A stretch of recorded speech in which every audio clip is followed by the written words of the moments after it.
Welcome to Get Lost. This is the show where I get to talk about my all-time favorite television series, Lost, and I get to force all my comic book friends to listen to it. So I am joined today by Hydra Collectables, Luke. Welcome to the show, man. Hi, John. Thanks for having me. All the way from the UK, which is the reason why we're going a little bit earlier today than usual. So I appreciate you staying up a little later. Hopefully not too late. Hopefully the kids are in bed. Yeah, kids are in bed. Put them away about 2 hours ago. Perfect. Now, if you notice behind Luke, some very cool things, and we will never get to all of them, but we got to address the Roger. Yep. For those that don't know, or I'm surprised you're watching this if you don't know, but that skeleton there sitting next to Luke is Roger Workman, or at least his replica recreation of Roger Workman. And it looks spot on, in my opinion. Can you tell us a little bit about what you did for some of these things? What went into all this? Yeah, no. So basically, do special effects. And as soon as I saw Roger Workman in Lost, I thought to myself, I got to have one of those. So yeah, he is comprised of liquid latex and obviously a Dharma suit, and all weathered and dirtied up to best match what we saw in the TV show. He's not 100% perfect, but he'll do. How does he smell? He smells like rubber. Because that's the only. Oops, sorry. That would be my concern. You know, you look at it, it looks like it would actually smell intense. It looks like I got some awesome folks joining us here in the chat. So let me say hello to Chris Barrett, who was tailgating. He was in there early. I appreciate it, brother. And then, of course, Bueller in there as well. Whenever I talk Lost, Bueller is always around, and I really appreciate it. We are going back. And then Perry is lurking in the background, and Mr. Drew Manchu dropping the numbers in the chat. Thank you, sir. And Drew Manchu says, Roger Workman rules.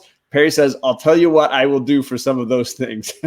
Dude, this is so freaking cool. Yeah, so for those that haven't followed Hydra Collectables, haven't seen his stuff on Instagram or on Facebook, you, Luke, have been working in the film and TV industry for a while, yes? I dabble, yes. So I get the feeling that once you got your feet in professionally, there was also this chance to do all the things you really wanted to make for you. Yes, yeah. So every job has its perks, and you know, once you've got a load of materials set aside for a project, anything that's left at the end, you know, you can free resources. That's part of the payment. So how did you get into this line of work? It seems like, you know, there's all the great arts involved, right? Sculpture work, painting work. What was your entry into this kind of work? So I actually, when I was at school, I wanted to make movies. I actually wrote a script and wanted to direct, and I couldn't find anyone to do the special effects. So I thought, I'll give it a try. Well, how hard can it be? So I'd done the special effects. Turned out that was the best part of the movie, and other people saw what I could do, and they started asking me to do the effects on their movies, and it just spiraled from there. That's too cool. Now, before we went to do this show, we were back and forth with a lot of things. You were showing me a lot of really great pieces. Do you have a favorite, like something that you're like, oh, I love the way this turned out? Probably Mother Mary statues, if I'm being totally honest. I will say they look spectacular. Yeah, a lot of time went into them, and they are all individual, as in they all come from the same mold, but I rough them up and scruff them and put little chips and breaks in them to make each one unique. I also paint them slightly differently depending on where on the island they might have fallen out the plane. Awesome. So yeah, so I've got some. How many times that it also depends on how often Charlie was carrying it around with him, dinging it up and dragging it around, right? Yeah, absolutely. And I've got some hollow ones as well that are actually broken. These ones here are actually solid, so they're quite heavy. But that just makes them more durable. And I got to say, the coolest part about them for me was how you have been basically getting them individualized based on the stars from the show. Yes. So, for example, here I have the actor who played Boone had signed this one. So we got his character name and signature. Wow. And basically I've got, I think, around 21 of these, all individually signed by various cast members of the show. Dude, that is so cool. And when I don't have a Mother Mary statue, then the polar bear skull gets signed. So this is the newest one. So it's not one of the ones that's already signed. This is waiting in the wings should any of the cast come over to the UK, as they very rarely do. But obviously, we were talking as well that the theater district in London is notorious. So there's definitely some of that, like coming over to test the water and acting on the stage as well. Absolutely. Having the West End on your doorstep is a huge advantage. Sure. Who was, of all the people that you've met for the signatures, who was the one that was most memorable for you to talk with? The one that I really appreciated having the time to talk to was the actor who plays Daniel Faraday, because he was one of the most recent ones that I've met, and I actually went over to Wales Comic Con to see him, and he was just so humble. You know, he was sat there on the convention floor. And he was looking around saying, "I don't think I should be here. I'm not famous enough." And I had to say to him, I was like, between your character on Lost and the character of Desmond, the two constants, as it were. Yeah. Best storylines. My favorite characters. So he had a lot of time for these fans, because obviously he does a lot of work. He was in Saving Private Ryan. I was going to mention, so it's Jeremy Davies is that actor, right? And he's been in Saving Private Ryan. He's been in lots of movies.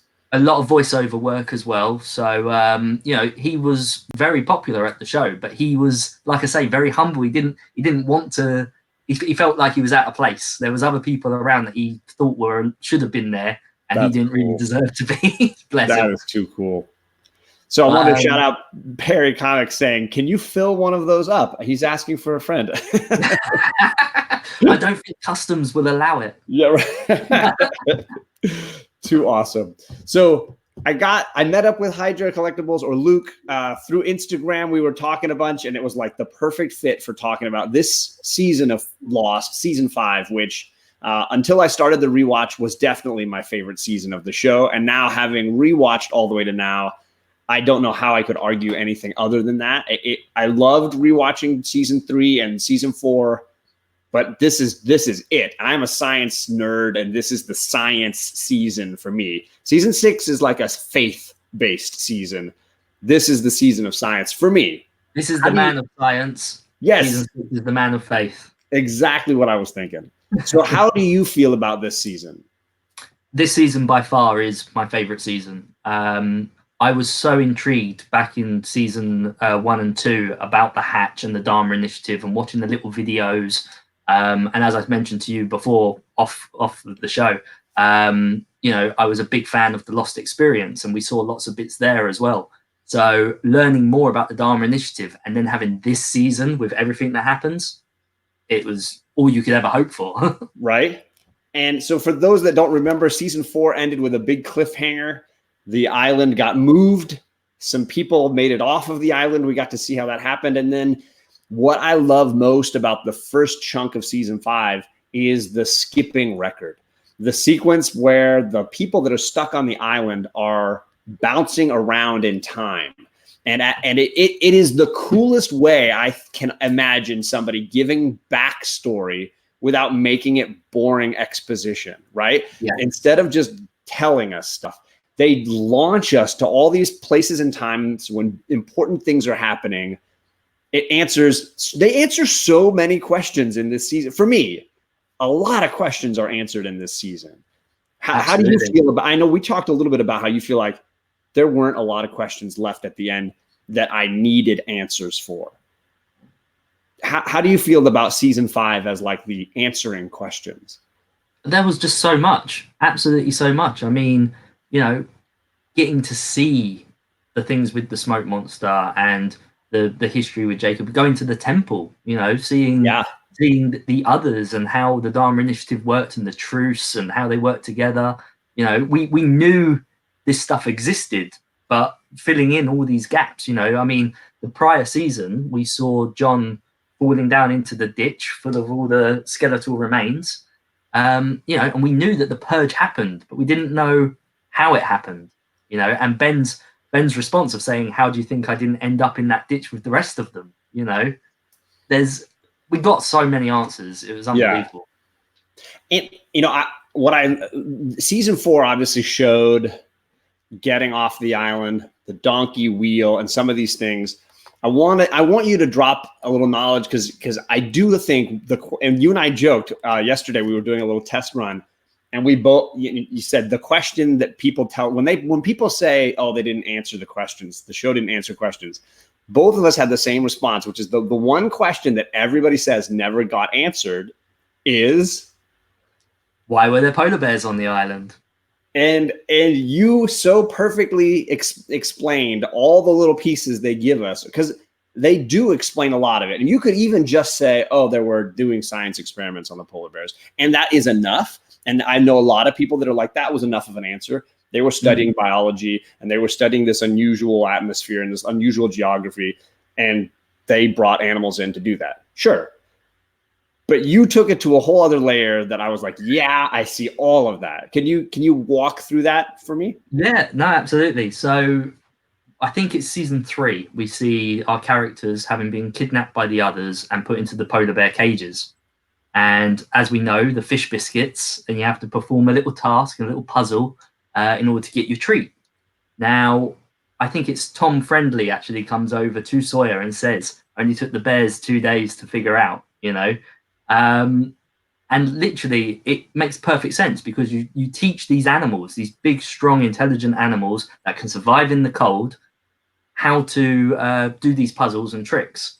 And so therefore you put them down into the station, where again we saw it was all iced up and cold, and they can move this wheel expecting to get a treat and end up over in Tunisia in the desert where they starve to death. And we have our character Charlotte going and digging them up and finding the polar bear collars. So it all ties in beautifully. It all fits together. And that was back in season 3. Yeah. And we're getting those. And they drop, and for me, they drop so many of those nuggets all the way through. So whenever anybody who's watching this feels like somebody is complaining that they don't explain polar bears, really there are so many little nuggets, whether it's why are the polar bears dead in the middle of the desert? Why does Ben need a parka when he wakes up in the middle of the desert? Yeah. They are setting up cold weather as an important element on the island. And where does that happen? Well, clearly it's in this tool that is used to move the island. And like you mentioned, they wouldn't want to threaten the existence of a human just to move every time they needed to move the island to protect it. Yeah. They would instead train an animal to do that work for them. And now they never potentially explain how the polar bears got free onto the larger island, because obviously they were on Hydra Island, right? Being researched on there. But the fact that they can solve the puzzles, the fact that they can solve the puzzles would lead you to believe that they could escape. They could find a weak spot, escape. And polar bears are known for swimming. They'll swim across to the island, source of food. Or they were over there already because they were planning to move the island, and the purge happened, and so then the animals were able to get free and beyond. Yeah, but for me, like the idea that polar bears would serve a pivotal function for the Dharma or the others in being able to move the island, I just freaking dig that. It's too cool. I wanted to talk a little bit about the history of the island, because we get some amazing stuff from, the statue when it was perfect and pristine and had all the Egyptian accoutrement, is it called an ankh? I think ANKH. Yeah. It had dueling ankh, right, on either side, and all the way through to obviously spending a lot of time in the 1977 era in the Dharma Initiative. What were your takeaways on sort of the history of the island and the key elements for us as an audience? I mean, if they were ever going to bring the show back, I think leave it as it is. Don't do a reboot. But we already know that this island is the main character. This island, throughout all those flashes, all those skips in time, we know it's been there forever. You know, so yeah. I mean, there's such a rich, you know, vibrant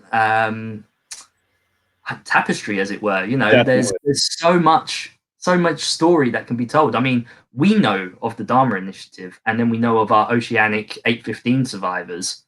It's such a small section of that story, and yes, it is one of the most important sections. What with the whole season final, which we won't get too much into. But like the idea of the candidates and the numbers and all of these elements that come in. Yeah, and they've been bringing people have been coming to this island for hundreds, if not thousands, of years before that. So there is a lot of stories to tell. There's a lot of failed attempts, as it were. Right. Well, and I'm trying to remember. I believe it was the season 5 premiere where they show us, or was it the finale? Oh, it's the finale where we see the Man in Black for the first time. Yes. And we have that moment of understanding the history of the island from a new perspective, where they're watching a boat come to shore, and we can tell this is clearly a long time ago, pre-Black Rock, because later we learn about how the Black Rock got to the island, and it wasn't so peaceful, right? Yeah. So clearly there have been rounds and rounds of this. And you mentioned the word game at one point, and it is a game. At the beginning, season 1, the light pieces and the dark pieces, right? That backgammon idea. Clearly the Man in Black, Jacob, playing a game on repetition. And we are just watching one iteration of that. Now, our iteration seems to cover a lot of time because of the time travel in this season particularly. But truthfully, it's just one piece of an epic story. Yes. Yeah. So when Fire Guy Ryan and I first became friends, one of the things that we bonded over was him asking me the question, hey, if they ever made a comic book for Lost, what would you like them to make the comic book about? My answer was I really felt like Walt and his dad didn't get a real great story, and I would love a whole story just about Walt's superpower and where he got it and what that means and where it would be going forward. Do you have it sounds like you'd like to see something in the past, like another iteration for the island. Do you have a preference though about what you would want it to cover if there was a Lost comic book? I would take it a step further, and I would release a series of one-shots that told you different moments in time, all out of different orders, but just so you had a little bit to cling on to. Every couple of years, just release another one and just give us a little something else. And it could touch upon characters that we know, and it could be completely other ones. Like I say, the island itself is a character. There's, for example, the temple exists. Now, I'm a big believer that temple is before our Man in Black. I think that's there from another smoke monster, but I won't go too far into that because we can discuss that on your season. Yeah. So this season you get a group on the island, a group off the island, attempts at reuniting these people. I will say what I also love about this season is that one of the main themes I noticed going along the second rewatch was how almost all of our characters are struggling to change, like in a big way, who they are. And almost all of them are having an epic failure at trying to be something else. Did you notice any of that? I think for me, the big clue is in the title. Lost isn't just about where they are in the world and where the island is, but lost in themselves. Every character throughout the show has really been in that place of despair and no hope and lost. So it does make kind of sense that we would see this play out. And, people can be lost more than once. Sometimes you think you got your life back on track and something else happens, and there you are, thrown back again. But yeah, I think the title of the show, Lost, is a lot deeper than just a plane crash. Absolutely, yeah. And so like I looked at like Juliet and Sawyer's story this season is definitely two people trying to create a life for themselves that they could not find at any point up to now. Yeah. And of course, the second it's like found a bit of happiness, it's like somebody throws a rock at it and it just shatters. And the story of the season, which I love it. I love their relationship. I love the way it plays out, is definitely one of failure. And then you've got Jack at first trying to just get back to his normal life off the island, but then that's an epic fail. Then he's trying to be the spiritual leader, and that's an epic fail. And that bleeds into next season, this idea that he thinks he can be the destiny. Oh, it's your destiny guy. He can't help but try and fix things. But he's clearly just trying to find another rationale for doing the thing he always wants to do anyways, right? And then, of course, Kate trying to pretend to be a mom, and it's just not right. It's not what she was meant to be. Yeah. And then, of course, for me, the biggest tragedy of this season is John Locke. He was always one of my favorite characters. I don't know how you felt about John, but you want to talk a little bit about how you feel his character evolved this season? I fell in love with John Locke the moment that knife went flying into the chair next to Sawyer and he said, "We go and hunt." That was a man after my own heart. He's a fantastic character. And, you really do think that his story is going places. And then the more you watch as the seasons roll on and you just realize his story is the saddest story of all. He is the most lost. Everything from his dad and how, we spent years trying to find out why he was in that wheelchair. We saw so many flashbacks. And it's just one thing after another. Just like the poor guy just couldn't get a break. Yeah, I think, spiritually, physically, emotionally, John is quite broken. And just when it feels like he's on solid ground, he gets hit, sideswiped, he gets broadsided in some way, blindsided, I guess would be the best way to say it, because he does tend to take the biggest hits all through the story. And I will say the first time I watched the show starting to front to back originally, when it originally aired, his was the story that I was most frustrated with, because I wanted so desperately for a John Locke redemption. He has so much faith in this island, and it's never it never matures into something meaningful. Yeah. It's just sort of stripped away from him because, I think they mentioned doubting Thomas, from the Bible, and the idea that like needing to see it is kind of Jack's thing.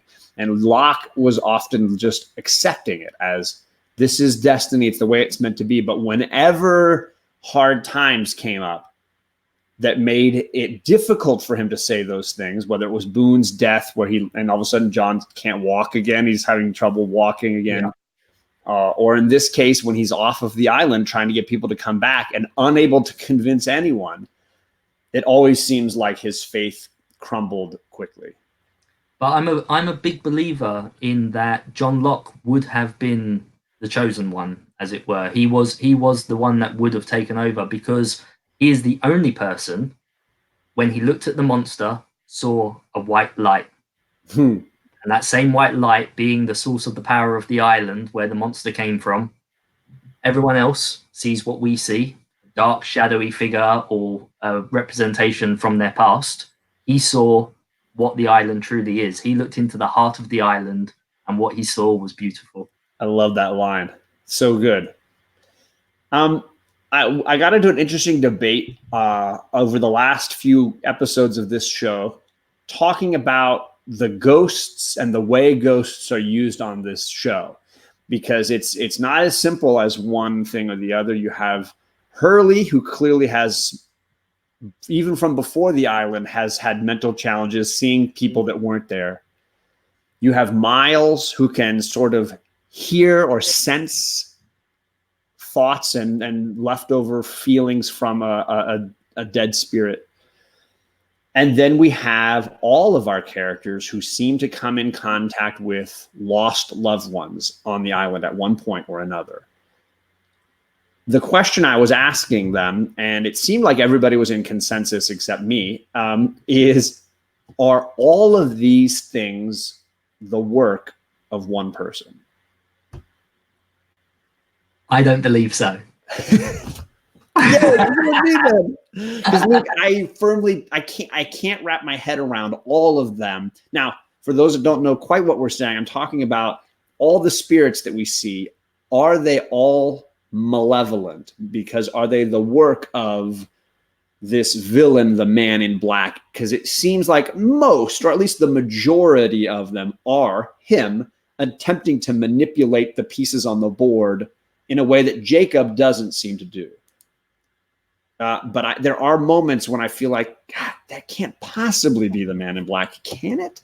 So what are your thoughts on it?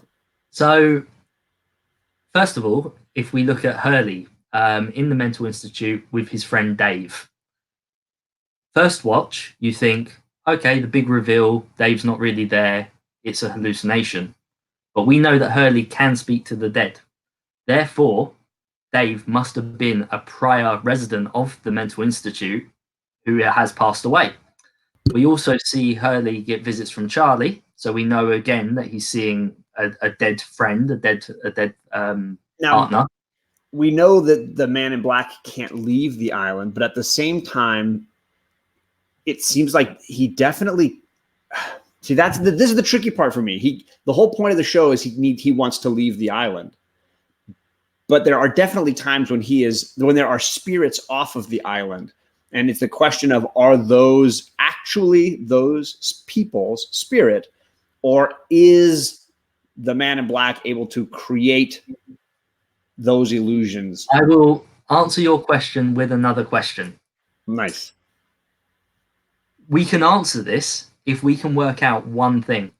Can the Man in Black go over the electrified fence? Because if he is pretending that he can't to give them a false sense of security, then we know that Ben's mum looking through the window must be him or a real ghost. Because if he cannot cross over the fence, obviously, when Kimi and the military people came in, they had already disabled the fences. So when Ben called him, he could just come in and let it rip. But we've seen it time and time again. That smoke monster cannot get through that fence. It just dissipates and goes round. If that fence is a lie, then that means that Ben's mother could have been a smoke monster. That is a can open, worms everywhere. I try. I would say that ghost of Ben's mom has to be the Man in Black. I feel like that is one of the few that I am willing to guarantee is malevolent and sees something in Ben that it would like to manipulate and to draw out. Now, we only see her inside of the boundary of the fence the one time. The rest of the time when he goes to her, she's on the other side of the fence and telling him, stop, stop, stop, don't come any closer. So the question becomes, how does he get there? Because I do believe that he can't get through that fence. I'm on your side. I agree with you, but I like playing devil's advocate because this is either a genuine mistake that the writers and directors didn't pick up, in which case, everyone makes mistakes. I'm okay with that. I'm not here to nitpick. Or it is played out a certain way to tell us, no, this is not the Man in Black. Can I present two possible reasons why it could be the Man in Black? Yes. Well, it's the third being that he uses the fence as a way to give a false sense of security, like you're saying. One method is there's that trap door where Ben goes and he releases the monster, which to me feels like there is an underground layer to get to get under the fence. I don't believe that he releases the monster. I think he summons. I think he calls it. Yeah, he drains the liquid, right? The water. Yeah. We don't know how that summons it. We know that the temple. We know that the temple is all beneath Dharmaville village, Right. because that's where the hydrogen bomb then is. And you can get to it through these little underground bunkers in wardrobes and things. So for me, it just made me feel like there has to be underground routes all through the island that the man in black is able to manipulate through. So for me, I could definitely foresee a possibility that he got there through such a route. Two, obviously the Dharma Initiative are probably turning on and off the fence at different times. And I could definitely foresee a moment when he could slip through. It doesn't necessarily explain the sequence where because doesn't he see his mom and then Ben like chases her? He pretty much goes straight up. He sees her one time and then sees her another time when he sees her one time and gets freaked out and then one day walks to the fence and then sees her on the other side. I think I didn't rewatch it, so I'm not sure. I seem to remember that he sees her, gets startled, and then runs out after her. Okay. Because it all still takes place at nighttime. It does, yeah. I think you're right. Oh yeah, because the next time when he goes out, it's daytime, and he finds Richard Alpert. Okay. Yeah. Yes, Chunky Monkey. All of our heads are spinning. Old Wolf. We're trying to figure some of these amazing things out. We have questions about the way the island works because in season 5, they really do give you a lot of science to the island, a lot of understanding of history for this island, and one of my questions. Really, since season 3, I think somewhere in season 3, it really dawned on me, like, is it possible that all the ghosts we see aren't just the bad guy? That they're not always just the bad guy? Because there are definitely times when I feel like the ghosts are not really doing evil. We also hear the whispers in the forest, which are the people that have died on the island that cannot move on. Yeah. And that, there's that also is another answer that we do eventually get. I can't remember if it's in this specific season, but it is an answer that we get that, again, people didn't. It's another one that you get asked. They go, well, what are the whispers? And they are the spirits of the people trapped. One thing that I will say, going to Miles being a very underrated character, in my opinion, born on the island. And his dad worked at all these different stations experimenting with electromagnetism. So I think Miles operates on a different wavelength to everyone else, different, brainwave, and that's why he can speak to the dead. It's like a bit like how Desmond can go on to the flash sideways. Yeah. His mind can be in the past, present, and future, talking to these people that are around and nearby him. So it's not necessarily because he was there as a child, but more maybe because of like dad's genetics are altered because of all the stuff he's been doing. All these experimentations. Pass that on. Yeah. Wow. Yeah. That is deep cut. I love this. For anyone just joining us, this is Luke at Hydra Collectables. He has so many cool replica lost items floating around there behind him. He showed us the polar bear skull on one side of him. Yes, those are cool. Here, I'll blow up your screen there a little bit. Those are cool Mary statues that he has designed and that he has made. What, you had 20 something? Yeah, last count, 21. Wow. Then he's got Roger Workman, of course, the skeleton hanging with him. I love the Apollo candy bar pillow back there in the back. Just too much cool stuff that he makes himself. He does all this stuff himself. So too cool. And he's been awesome enough to come and talk season 5 with me a little here because it's both of our favorite season for this show. The history side of the island and the Dharma Initiative is kind of interesting. Because I think early on, a lot of the stuff that we assumed were Dharma Initiative turned out to be others stuff. And then later we finally get the Dharma Initiative and we realize there's other things going on this island. And so at the beginning of the show, we find these Dharma Initiatives, we find a hatch, we find all these things, and we're like trying to understand, okay, what from these things is strictly Dharma Initiative and which of these things is strictly the others? Because the line blurs in some cases. Specifically for me, it blurs because of Ben Linus, right? The guy who was in both camps. The manipulative liar that will say anything to get people on his side. And that's the other challenge, right? You can't take Ben for his word ever, right? And I would like to get to Ben in just a second, but before then, like, what did you think about all the things we learned about the Dharma Initiative this season? Because obviously we had characters living with them for years. Yeah. I think it's going to be hard for anyone, like you imagine being thrown in there knowing that a great purge was going to happen and you have to live with these people and make friends with these people, but you can't tell them because then it blows your cover and they start questioning and quizzing and knowing what's going on. And you've just got to hope that you can make this work. I mean, I strongly believe the only reason that this worked for our characters is because they had Sawyer, a man who conned for a living and told lies. I always make a point of saying that LaFleur is one of my favorite characters, not necessarily Sawyer. So it's a moment, a bit like how Jack has his change and we get a whole new character by the last few seasons.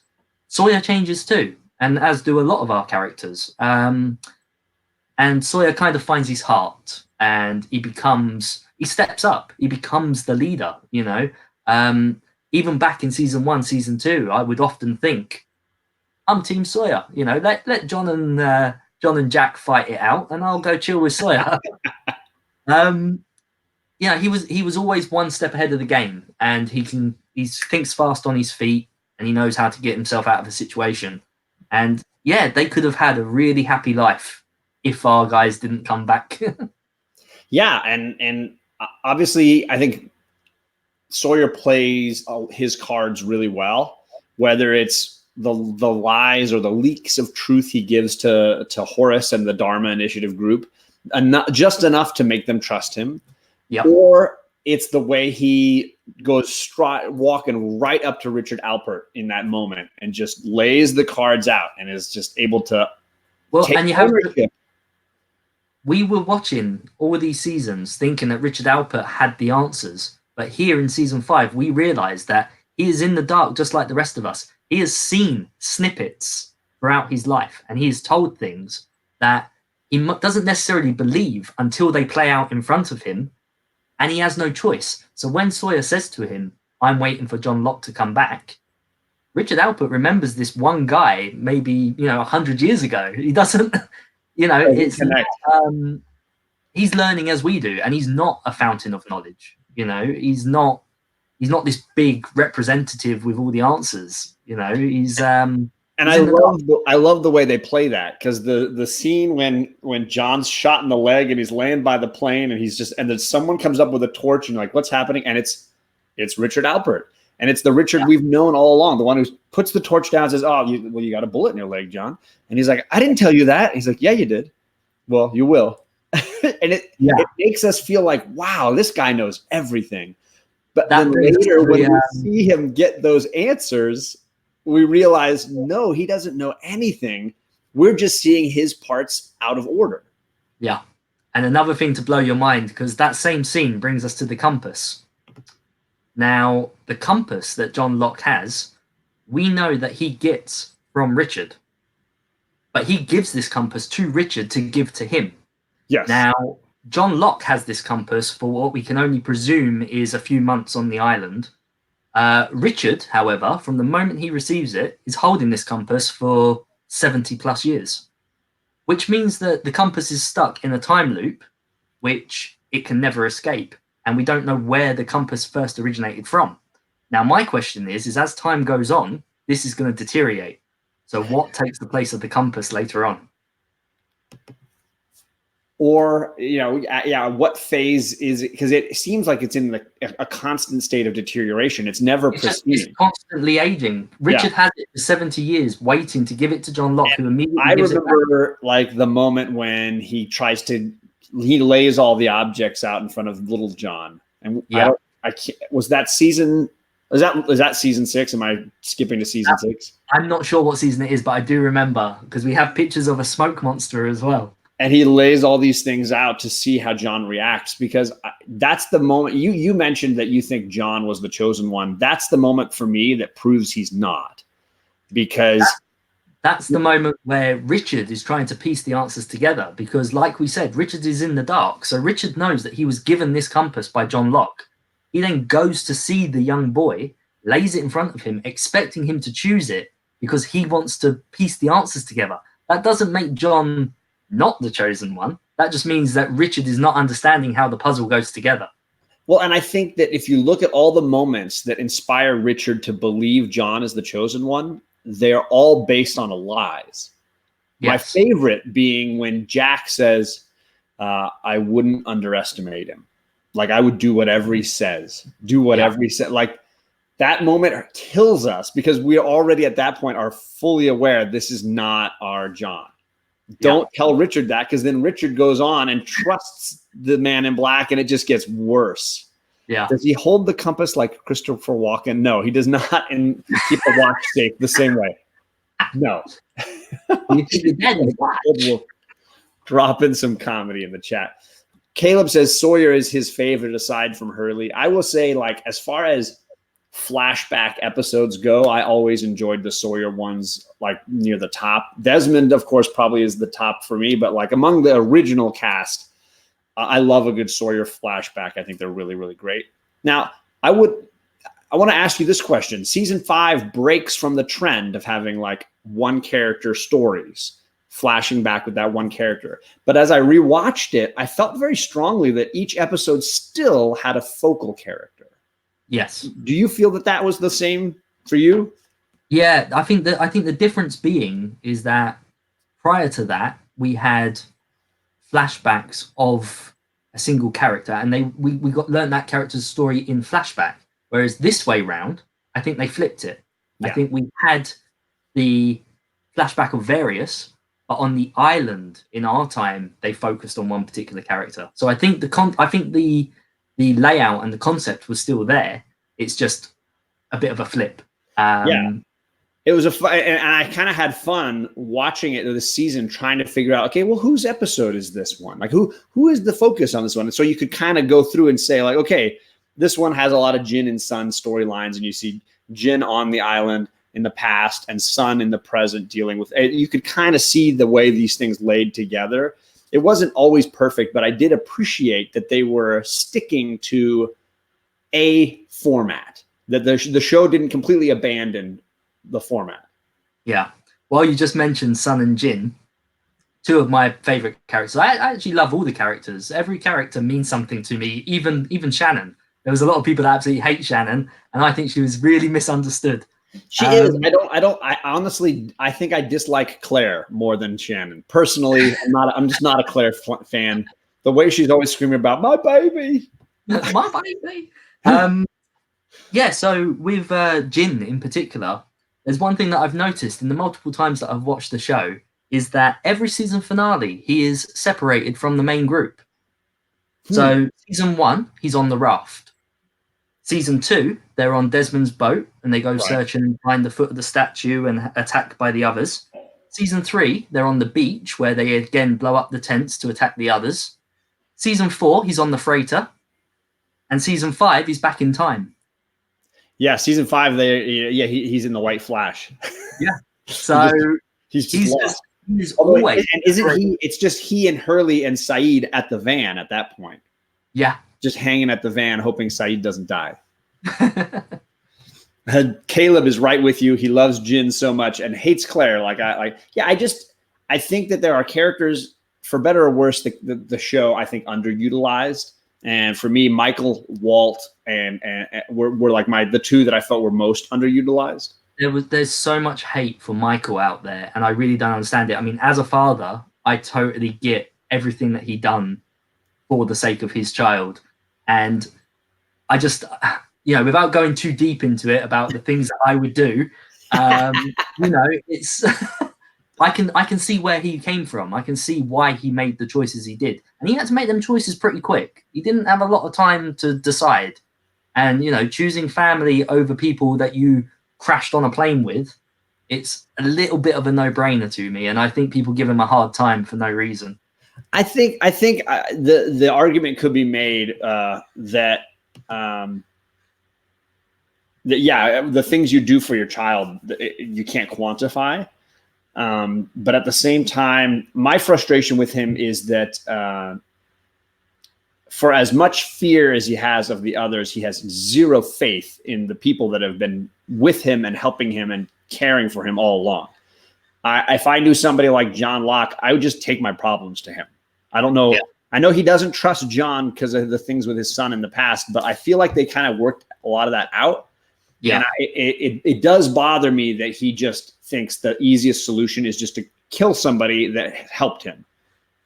And that there's no other option. I mean, he could just hold her at gunpoint and then take Ben and walk and just leave with Ben. Like, there seems like there's a lot of options that like blowing her away was like pretty low on the list. But I get it. But for me, what I meant by short shrift was less the act that Michael commits, but more that I feel like his redemption arc was cut real short. And it might have been that writer's strike season that they were in the midst of. But yeah, I really wanted to see more, and I wanted really bad for Walt to be significant towards the end of the show. Yeah. I think the writer's strike definitely did screw things over, and I think production as a whole, with a network television show wanting to pump out those episodes, if a show's successful, they want to milk it for all it can. Totally. And obviously, they said, the creators said, we know where we want to go with this, and we've laid the groundwork. But now you're saying that we don't know when to end it. So it's, from my knowledge, they got told midway through season 3 that you now have this number of episodes to complete your story. Yeah, they signed a contract for that. They knew where they could go after that, which is why you have those odd filler episodes in season 3, which makes season 3 the hardest one for me to watch. And I think it is. It's the most inconsistent season of them all. I know that people were frustrated by season 2 because of the way the answers were doled out, but I felt like I was riveted to season 2. I thought it was a nice continuation and expansion. Whereas definitely season 3 has those stutter steps. Yeah. So we had talked a little bit about the idea of destiny on this show, which, this season is the season of science, but it bleeds into what is next season and the season of faith. How do you feel like the island operates in terms of destiny? So a lot of people said to me when they watched season 6, they said, "Oh, I don't like it. It was a sci-fi show that went all spiritual." And I had to say to them, well, you imagine having a mystical island where these strange things happen. You're going to send scientists there to work it out and solve it. So, yes, there are these scientific elements where we know that this mystical thing is actually electromagnetism. But, science is magic that we understand.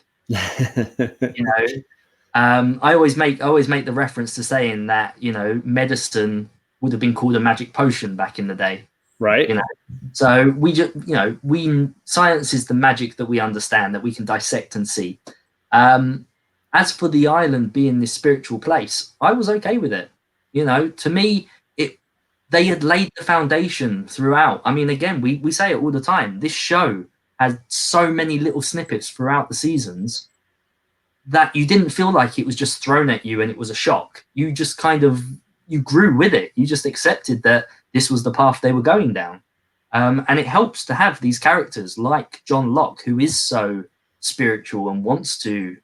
Or Mr. Echo, who's building his church in season 3, right? And has that faith as a huge part of his character.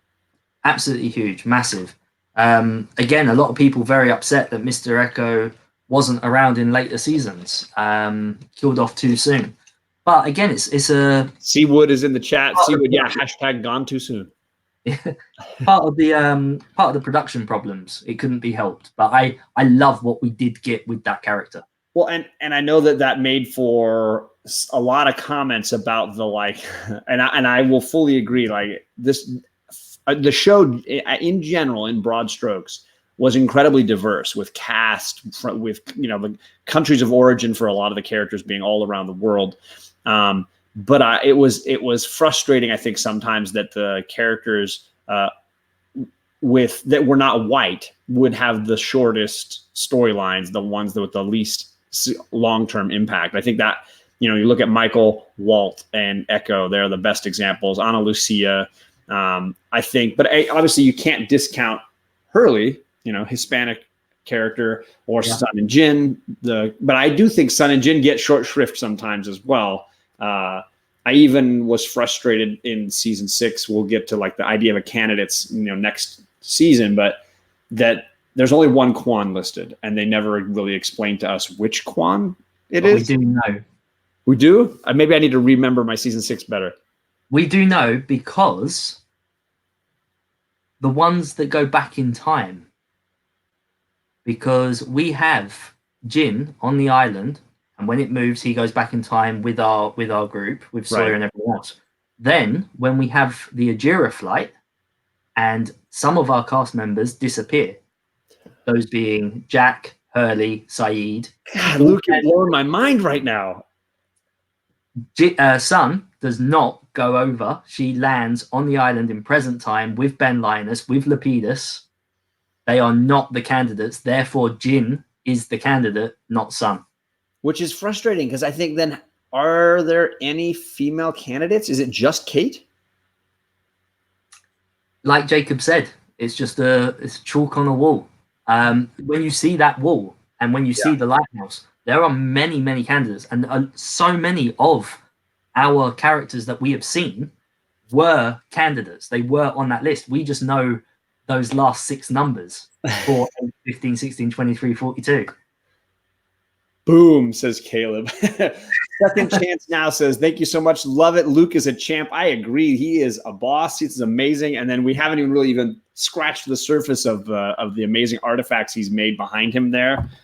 Do you have a favorite episode or storyline of this season 5? Something that means a lot to you?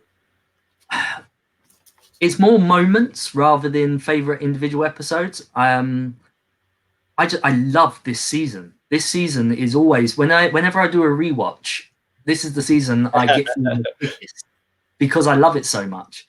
I've actually watched this show over 8 times in total now. Nice, good for you. I think this is my 3rd, as far as the whole thing. But there are definitely episodes that I've seen 10 or 15 times, like The Constant. It's because I want to share it with people, and every time I share it, I end up sitting there watching it with them. But it's by far my favorite franchise. But yeah, certain episodes. I mean, the episode "He's Our You," Saeed, yeah, Saeed being tortured by their guy. But again, it's more about that moment rather than the episode as a whole. Well, and I think that the episodes bleed into each other more this season than any other for me. Yeah. The moment right before He's Our You, the end of Namaste, which is the episode right before that, ends with Ben bringing him a sandwich and saying, "I'm Ben Linus," and he's like, "It's nice to meet you, Ben." And the look on his face, he already knows what he's got to do. Well, and it's literally 1 episode later he's shooting that kid. It's like the setup is right there in that look. And then the whole next episode is building to that moment, He says, a 12-year-old Ben Linus brought me a chicken salad sandwich. How do you think I'm doing? I love the line, right? Saeed is another great character, Caleb. I totally agree. And I'm very rarely disappointed by a Saeed episode. They are usually riveting and so human. Yeah. Yeah. And so many little crossovers. I mean, all of our characters are so closely connected, but they miss out just by that second. So Saeed's flashback, the guy who turned him into a torturer, was actually the guy down in the hatch with Desmond. And the moment that plane crashes on the island, Kelvin is killed accidentally by Desmond, and therefore they never cross paths again. Right. Kelvin also worked with Kate's father, who worked in the military, so that's all linked together, but they all just miss each other. Jack's wife, Sarah, was in the car crash with Boone's Boone's father. Yeah. And that's every single character crosses over. It's just full of it. It's absolutely I totally agree that the overlap of those moments is phenomenal, and I really don't give the show enough credit for all the ways that it connects plot lines and character arcs. Yeah. you say about favorite episodes, I can tell you my favorite moment. The one moment that trumps all of them is Hurley and Miles talking about how time travel works. Is that in the, what is it, Some Like It Hoth? Yes, yeah. Which is firstly a phenomenal name for an episode. Some Like It Hoth, because as a movie guy, Some Like It Hot is a great movie. I knew exactly what Hoth meant, so the whole thing was just phenomenal. And then, of course, the constant use of Hurley and his little journal writing down The Empire Strikes Back so that it's better, because his hope is to get it to George Lucas so that it's a better version of Empire Strikes Back. The whole thing is phenomenal. Yeah, yeah. But no, like the whole concept of time travel, and the same as we discussed off the air yesterday, that Endgame from Marvel actually uses the same concept of your present. You go back in time, and your present is their past, but you're still living your life, which means that you can die, and that your actions. I mean, Daniel Faraday explains it the best. You are the variable. You worry so much about the constants. You're the variable that can change things, and ultimately the fact that time is that loop, right? It's inescapable, and that you were going to do this anyways. I was in a show last night. Was it just yesterday on Sunday? We were talking about Time, a real great British film, a movie called About Time, and the gentleman in that movie can travel in time, and people were asking me, is this a Back to the Future time travel or Endgame time travel? Like that, these were the two standards for time travel. Now we refer to the movies, not the science. No. So it was very funny, and I had to take a second and really quantify it and think oh yeah, he changes the past and in the future. Okay, so it's more Back to the Future, less. Well, the two quotes for this season and pretty much the entire show. What happened, and dead is dead. Yes. The island can do miraculous things, but it has never brought anyone back from the dead before. So you were saying that the Some Like It Hoth, Miles and Hurley talking about time travel. What did you like about that interaction? I love that Miles just after explaining it so many times, he gives him the gun and says, "Just shoot me." And he's like, but I can't shoot you because you can't come back. And he's like, "No, I can. Yeah, any one of us can die." And then he's also the voice of reason all through the end of this, the dramatic end to this season. Because my favorite moment from Miles is when they finally get there. They've got the bomb. They're gonna go drop it down the whole thing. And he's like, "Did you guys ever think that maybe you dropping this bomb is the incident, that you blowing this up makes everything happen, and that maybe the best thing to do would be nothing?" And they all just sit in silence. They've come too far to change the plan. You guys thought this through. It's just they're very human moments, and obviously Hurley is the king of those kind of moments. I feel like he's always the one dropping that knowledge joke at the end there. That's just always okay, well, now I got to think about this a different way. Yeah. What happened, and dead is dead are clearly straight on the nose comments from the writers, right? And setting us up for the revelation that John Locke is dead. He died. We saw it. He's not coming back. And I think it doesn't officially set in, of course, until the finale, until we see the result at the end. Now, the incident, if I'm remembering correctly, the final episode is when we get our first official Jacob storyline. Is there any comments you want to make about Jacob as a character, or his flashback, or his episode? Again, without going too much into season 6, right? I think Jacob was going about his quest incorrectly. I think, letting people play out and do things is one thing, but equally, you've brought them here. You can't just let them go about how they're doing it. The man in black just wanted to leave the island, and we don't necessarily know what would happen. We're told, and the same with anything. If you're told not to touch something, and then you go all your life saying you can never touch that, then that's what you believe. It's the Garden of Evil, right? Yeah. And I don't think, other than being told by mother, again, not going too far into it, other than being told that this would happen and that you can't allow this to happen, we don't know. You know, all he ever wanted to do was leave. Right. So yeah, I think Jacob kind of goes about it the wrong way. That being said, though, my son is called Jacob. Hey, because I couldn't call him Man in Black. Right. Well, you could have called him Jin. Right. I was always joking with my brother because so for those that don't know, my two daughters have lost names. My brother's two kids have lost names. Now, you've got a Jacob. Is the other child also a lost name? No, she's named Lydia. We'll have to really dive deep and see if we can find a Lydia somewhere in this show. Oh, I'm sure there will be. There'll be one somewhere. She's in Breaking Bad. There you go. There you go.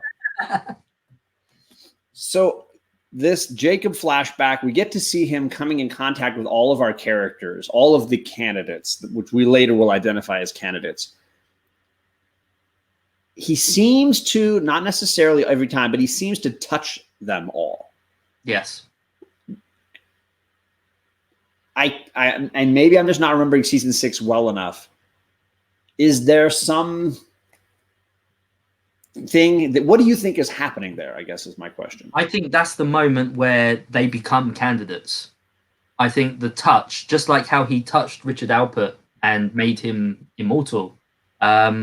I think that the touch is what makes them the chosen candidate, you know, at that moment, because obviously he's been doing this for all these hundreds of years, you know, and we've had different candidates come and failed the test and not managed to get to that point, which is why he's done this job for so long.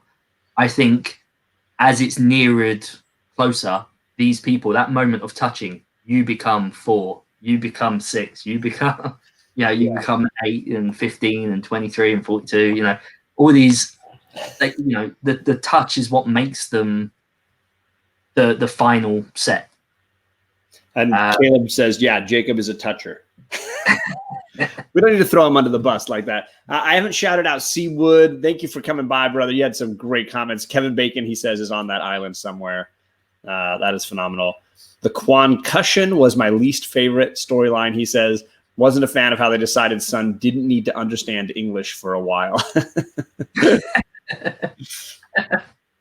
You can't love every storyline. And I will say one of the things I kind of rush through and mention each time I do one of these shows is that Lost gets unfairly, I think, put up against shows like Game of Thrones or Sopranos or shows that basically have none of the restraints. I think after the Game of Thrones finale, I think Lost deserves a break. Right? Yeah, you could definitely say that's totally true.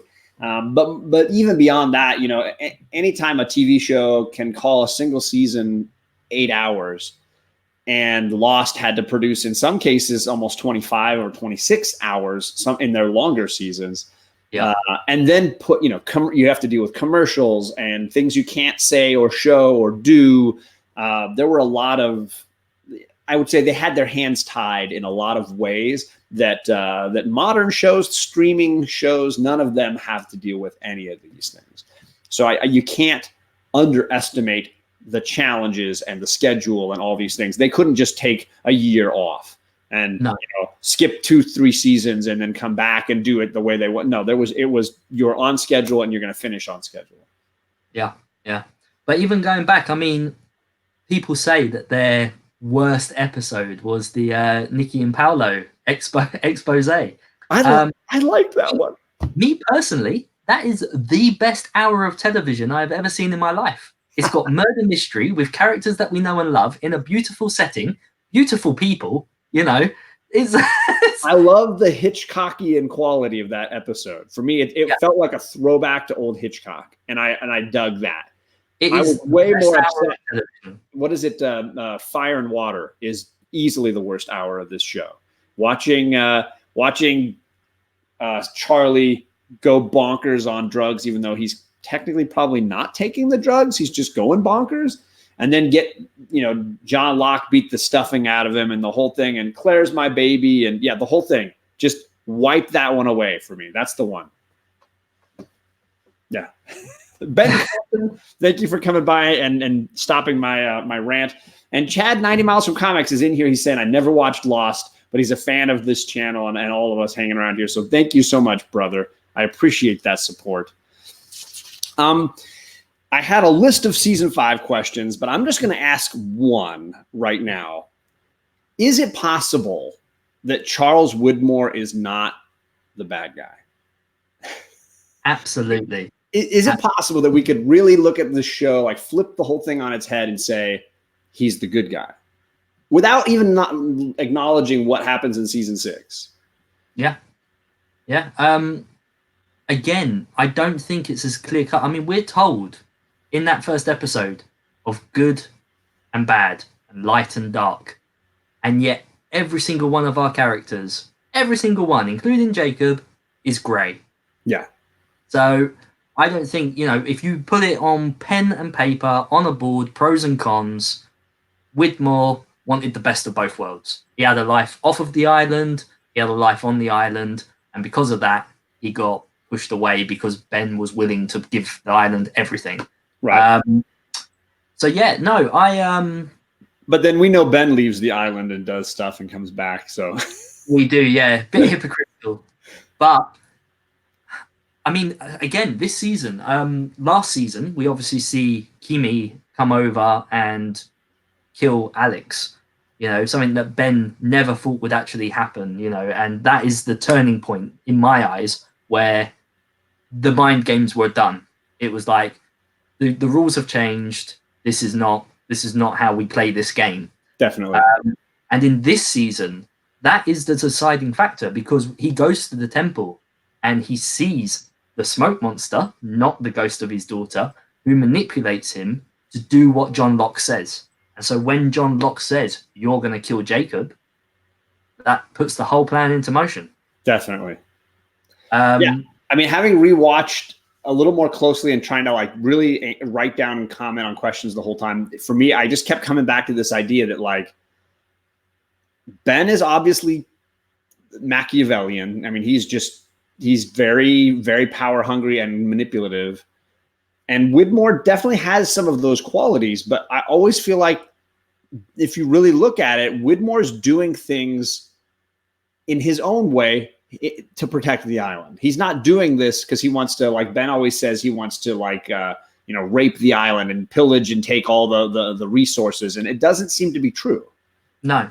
But then the other question is, do you think it was... So we're told on the freighter, we're told that when they staged the oceanic plane being found down in the sea, and they dug up all the bodies from some foreign country somewhere and put them all in there. And we were told by Ben that was Charles Widmore. And then we were told by Charles Widmore that was Ben. Which one of them? I mean, only Charles Widmore, I think, could have been the one to do it. And I think he done it for the greater good. I want to say at one point he admits to it. And I'm trying to remember when exactly. I want to say he tells Daniel Faraday, I put it there. That's what gives us Lapidus, because Lapidus was the one that was meant to be flying the plane and knew that wedding ring was missing. I want to say here in season 5, towards the end somewhere, there's a moment when Faraday's crying, watching the news thing, and Widmore comes and visits, and Widmore says, why are you upset? He's like, I don't know. And Widmore says, that's because I put it there. Yes, I think he owns up to it then. But at the same time, you could argue he's doing it to protect the island, and I could foresee all of these things. And obviously he is power hungry just like Ben, but God, Ben is on a whole other level sometimes. And of course, Charles Widmore is Daniel Faraday's father. There was a lot of that this season, a lot of revelations of parentage. You had Faraday get some revelations, Miles gets some huge revelations, and even Charlotte, her connection to the island is a big revelation. All that stuff really, really kind of cool. I will say I love the freighter folk. The addition of those characters I thought was really, really great. I know some people really want the show to stay focused on the originals, but I like the addition. It was the best introduction of new characters that I've ever seen. It didn't feel forced. They were there for a reason, and we grew to love them. They became amazing characters. Absolutely. And I love the first scene of this season, literally, of a guy walking down through the caves and then talking about time travel. And the builder turns to him and says, It's "Time Faraday. travel? How mad do you think we are?" And it's Faraday. It's, Yeah. And No, how did absolutely. how did it get there? It just blows your mind. I wanted to mention Lapidus because that's what Caleb shouted out. My favorite single moment from the entire show is the Lapidus revelation, because I freaking love the character, and it's perfect that he's the pilot of the Ajira plane that's going to come back, that he is going to be able to safely land it, even though like he's crashing onto the island. He's going to pull it off. I love his attitude of, what kind of pilot do you think I am? Of course I set that thing down perfectly, the helicopter and everything. But the line when Jack says, "I know this pilot, can I talk to him?" And Lapidus comes out, he's like, "Jack, what a coincidence. This is so great. Oh, I fly this flight." And then he looks over his shoulder and is like, he just starts seeing everybody. I posted it on my Instagram in my story. And the revelation, and then he stops even naming the characters' names. He's just looking. I know that guy. I know that guy. I know her. I know him. And then we're not going to Guam, are we? It's so freaking good. Well, yeah, I love Frank Lapidus. Again, Lapidus is a candidate as well, because is he? But he doesn't jump in time though. No, but he was a previous candidate, so he would have. Maybe he got eliminated when he didn't catch the flight. He's one of the crossed out names in the cave, as are a lot of other characters. And I want to throw out his other good line is a Ben line when he's telling Sun, don't go with this guy. That freighter I came on was full of people that just came here to kill him. Yeah. And he's like, how did that work out for everybody? Ben just so cold, hey, well, how did that work out for everybody? All these mercenaries came here to get me? Ugh, that sounds rough. There's just attitude so nonchalant. When Kimi is outside and the soldiers, and like they've got Ben locked in his house as their prisoner, and all of a sudden, like the alarms go off, and he just pulls a shotgun out of nowhere. Yeah, like, underneath the piano, I got a shotgun here. He's throwing it this gun. I'm gonna get another gun out here, and yeah, he's been seeming like he's been held captive this whole time, right? And then all of a sudden, it's like, no, I'm right where I want to be. I don't think anyone in the history of television has had enough bruising to the face as Ben Linus. I will say that is probably my biggest complaint about this season is towards the end, the amount of like people who just beat each other up and then are perfectly okay later. No swollen anything, just some like pale pink garbage on their face. It looked like Jack and Sawyer should be dead from that fist fight at the end of it. It went way too far. Like all you needed was just a couple of slaps. But like they went like each guy pounds like 20 punches to the other guy.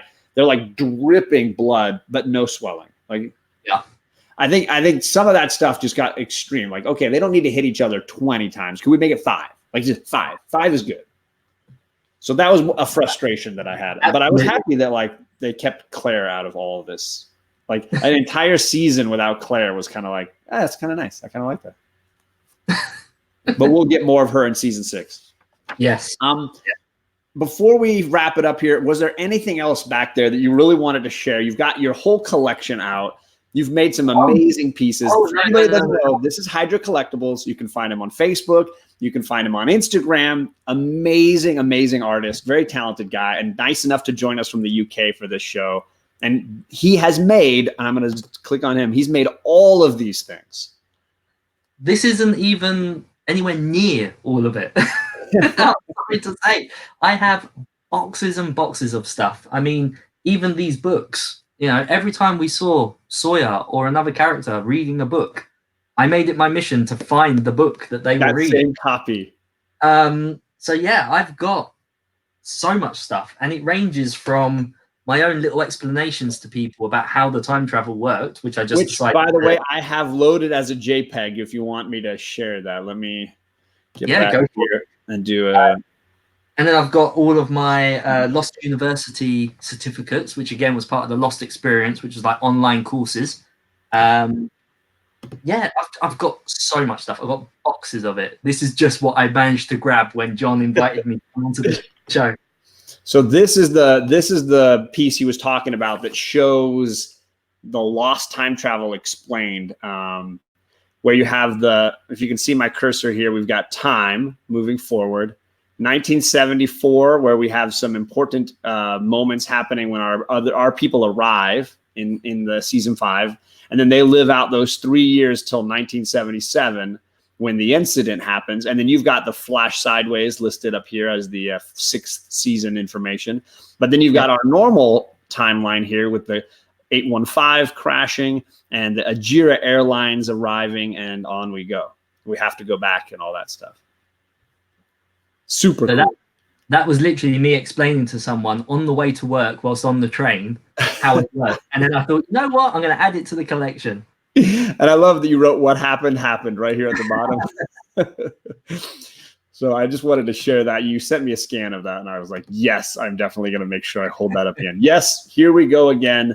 So yeah, it's just an amazing, you're a very talented guy, super cool. You have in the black frame, if I'm remembering correctly, character frames. Am I right? Like where you have like information on each character and some artifacts. Have you done that for all the characters? I've done that for the majority of them, yeah. So I have each black frame, I have like the characters' boarding pass, like plane ticket for 8:15 with their seat number and everything else, and then different things from their pass. So, for example, the Saeed one has the Henry Gale driver's license, the map to the balloon. And again, these are all props that I have made myself. I went through all these episodes and all these stills, and I recreated all this stuff either physically, like the Mary statues, or on the computer to design. And then you have the photo of Nadia and the writing on it. Yeah, everything. I've got pictures of Desmond, Hurley's lottery ticket, the Namaste, Dharma Initiative group photo, all this different stuff. And yeah, I pretty much, I don't make a lot of money out of it. I literally make this stuff for fellow fans, and a few quid here, a few quid there, just to cover the cost of printing and stuff. And I send it over to people. The only thing that is of expense is if I was going to make some of the larger props. But yeah, I mean the little paper stuff and the photos and things, I'm happy to shell out for a little bit of cash just to get them across to people. That's cool, man. But yeah, I just over time, like even with the compass, I never went looking for it. I just happened to be searching through an antique market one day, saw it, and thought, I'm sure that's the right type. Looked it up on my phone. Yes, it was. Paid for it. Walked away a happy guy. And then did you start like aging it at all, or was it aged enough? I did. No, yeah, I had to age it a bit. It looked too clean. Oh, that's just too cool, man. So, and then even McCutcheon's whiskey. What? Now, did you fill it with actual whiskey, or is it just? No, it's filled with whiskey, but it's not McCutcheon's whiskey. It's so I printed all of the labels and the screw top and everything. Even a drop of that wouldn't be worthy of us. No. But yeah, I've got everything from even an aeroplane food tray with Oceanic written on it. Holy cow! I've actually also got an original piece of the aeroplane. So, because I know they had to like scrap it, right? Most of it was because they had it on the beach for all of the first year or two or whatever. Yeah. Because people would drive down the road, I heard, and see it and think, "Oh my God, did a plane just crash?" Yeah. They still got bits of it. Apparently, you can go over to Hawaii and go to that island, and they do still have the main bulk of the airplane, so you can see it's all under a tarp. But yeah. Local people or people that that go nearby can always salvage a few bits and pieces. When the show. Can I assume that you have the 2 comic books that are referenced on the show? Yes. Because they have the Spanish version of Green Lantern and the Flash. Right? And I have that thanks to TJ Watson. He sent me that. And then in this season, Hurley's reading Why the Last Man. I don't know if you caught that. We also have I think it's a Journey into Mystery that is one of the books that Richard Alpert lays out when he's putting the compass, the knife. Oh my God, you're so right. Wow. So yeah, I've got those. Yeah. Wow. Being a comic collector like yourself. Well, I loved in particular this season, the Y the Last Man reference, because writer of that comic was working on Lost at the same time. Brian K. Vaughan, if you don't know, the writer of Y the Last Man, worked on Lost, I want to say just for a couple of seasons towards the end, right? Yes, it's my understanding that it was nearer to the end of the seasons. Too great. Oh, too awesome. Well, Luke, a huge thank you to you for doing this, and we'll definitely get you back for the finale that we want to do in October. You can check out his Instagram, Facebook, say hi to him. If you wanna order something, you let him know. If you really want to get one of these artifacts, he'll definitely be able to help you out. And eventually, he's looking forward to some kind of an eBay store that he might be able to give us the link to, so that we can all just go and buy everything. But for now, thank you to the chat. Thank you to Luke. Luke, is there anything that you wanted to say before we roll out of here? Just a huge thank you for having me on. I never thought that I would find so many like-minded people in all these years that I've been watching the show. It is only recently that I'm starting to find them. They're starting to come out of the woodwork, and I'm starting to find people that share the same interests. Well, I'll tell you that I know this is one of my least watched shows that I do on my channel, but I'll tell you, the people that watch it are so into it, or are so just fans that are willing to hang and listen despite knowing nothing. So these are like the true core believers here. So I appreciate people who watch this on the rewind or in the chat right now. I really do appreciate your time. And I'm going to be doing season 6 next, the final season, everything but the finale. And we'll be talking about that at the end of August. So if you're watching the show through the end of August, we're going to finish except for the finale. We'll do a show all about that. And then we're going to do a finale episode where we have to go back. We bring everybody back. We'll have a huge panel, and everybody will get a chance to talk about the show, how it ended, and their feelings about it overall. So we'll definitely see more from Luke again soon.